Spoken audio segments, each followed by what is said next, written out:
আমাৰ মুখ্য অতিথি মহোদয় আজি কুচকাৱাজ নিৰীক্ষণ কৰিছে।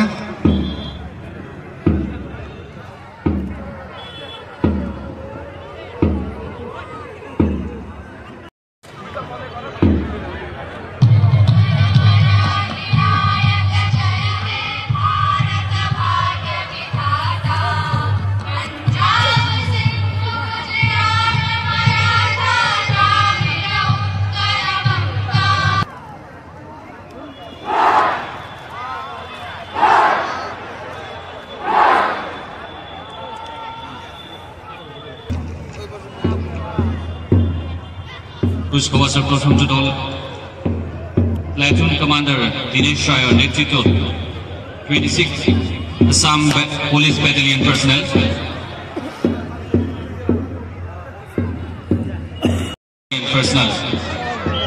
আগবাঢ়িছে।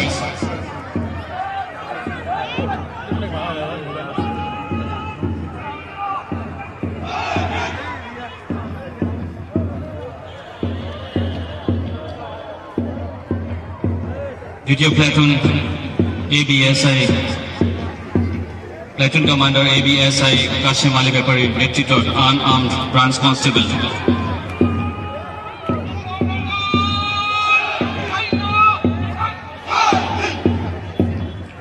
তৃতীয় দল প্লাটুন কমাণ্ডাৰ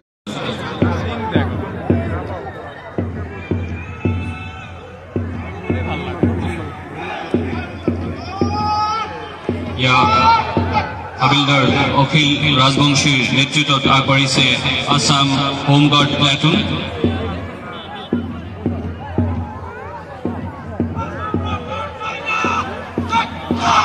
হাতীমাই কলেজ NCC গ্ৰুপৰ সানিদুল ইছলামৰ নেতৃত্বত আগবাঢ়িছে।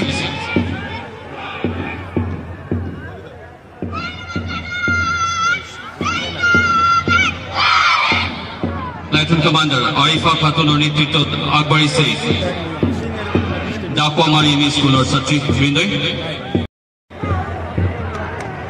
প্ৰৱেশ কৰিছে স্বাস্থ্য বিভাগৰ প্ৰথমটো প্ৰতীক পট আমি দেখিবলৈ পাইছো।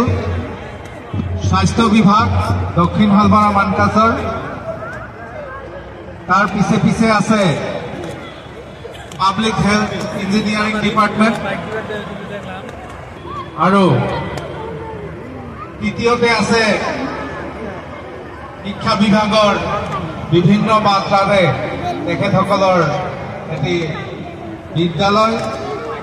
তাৰ পিছতে লাহে লাহে আগবাঢ়ি আছে কৃষি বিভাগ। চতুৰ্থ নম্বৰত, পঞ্চম নম্বৰত আছে জিলা গ্ৰামোন্নয়ন বিভাগ। ষষ্ঠ সংখ্যক প্ৰতীক পট আমি দেখিবলৈ পাইছো দুৰ্যোগ ব্যৱস্থাপনা প্ৰাধিকাৰীৰ তৰফৰ পৰা প্ৰতীক পট ধুনীয়াকৈ সজাইছে।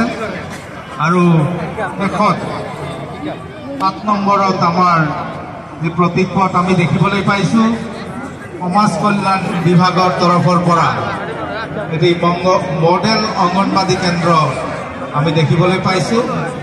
এয়া আজিৰ এই গণৰাজ্য দিৱস উদযাপন থলীৰ এটি বিশেষ আকৰ্ষণ। শ্ৰদ্ধাভাজন ৰাইজ, বিভিন্ন বিভাগে জিলাখনত আগবঢ়াই নিয়া সেৱাসমূহ, বিভিন্ন কাৰ্যক্ৰমণিকাসমূহ তেওঁলোকে এই প্ৰতীক পটৰ জৰিয়তে প্ৰদৰ্শন কৰিব বিচাৰিছে। দেশখনৰ সামগ্ৰিক উন্নয়নৰ ক্ষেত্ৰত অসম তথা কেন্দ্ৰীয় চৰকাৰৰ যি সবল নেতৃত্ব, তেখেতসকলৰ যি আঁচনি, সেই আঁচনিসমূহ আজি প্ৰদৰ্শিত হৈছে।